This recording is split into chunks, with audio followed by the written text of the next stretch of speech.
бъдещ логопедичен кабинет или по-скоро център. М. Тук съм сложила 2 кошчета, като те ще са за калцуни, чисти мръсни. Нямаш как да добавя вътре калцуни съответно. Тук имам закачалка, когато влезнат родителите, ние, терапевтите, може би няма да съм сама, да си закачим дрехи, чанти, шапки. Тук съм сложила за децата, защото те обичат много обичат да са самостоятелни, държат сами да си ги закачат. Като тук може да се седне. Тук съм сложила една картина за цвят и разбира се шкафчета. В един момент, ако се съберат повече децата, имат раници, пантовки и така нататък, да има къде да се ги слагат. Аз ще ви карам по ред на номерата. Извинявам се, че си губя гласа, но се разболявам.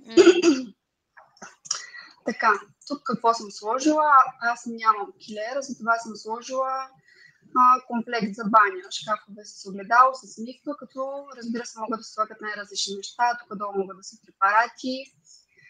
Степенка друга не намерих за децата, но те не са тежки, могат да се буцат, когато са по-малки. Сме с тях, разбира се, тук да си мият ръцете. Туалетна кош и аз съм сложила такъв тип проксмокачка, понеже аз имам такава и тя е с поставка, не дразни окото и може да е 2 в 1. И да мием пода и да чистим. Тук също съм сложила нещо като рафт, може да има хабли, кутии отново, където да се слагат различни неща.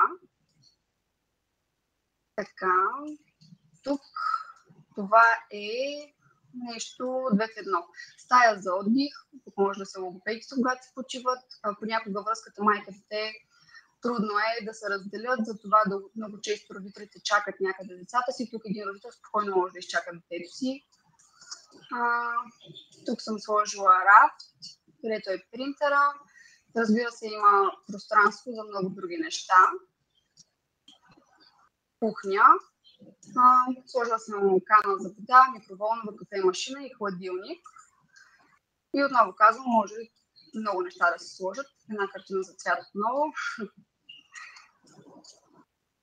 Така и влизаме в логопедичния кабинет, като има малка детска кухня, една малка маса с 2 стола за децата. Тук е логопедичното бюро с огледалото, като нарочно е такова, защото вътре може да са сондите, може да има различни материали, документи. Тук е една малка детска библиотека. Те обичат да се ги разглеждат. И тук би ми стояла на мен научната литература, тази, която аз използвам. Да, точно така. И тук отдолу отново има пространство за различни документи. Тук съм сложила дъска за рисуване с тебешири. И този стол го добавих в последствие, защото понякога другата стая може да е заета. Ако се налага логопеда да има консултация, или все пак да има къде да седне родителя, логопеда и да не са така един до друг, да има нещо по-комфортно. Точно така, да, хубаво сте го предвидила и това да има все пак и за ако детето му поне в началото може да не иска да влезне при непознат, нали, всякакви, а родителя да седи прав, първо вас ще напряга, второ детето, трето не е нали, адекватно, така че да, чудесна идея отново. От тази гледна точка и аз сходих. Тук тази стая е предимно за игра, обща двигателна активност. Това са различни модули, по това се катерят.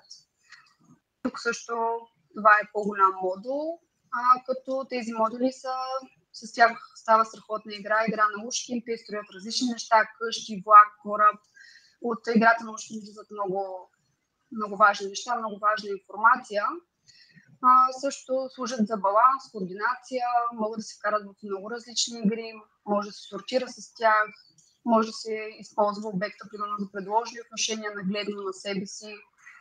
Сложила съм възглавници, защото съм забелязала, че децата много ги обичат, вкарват ги в игрите си и става чудесно.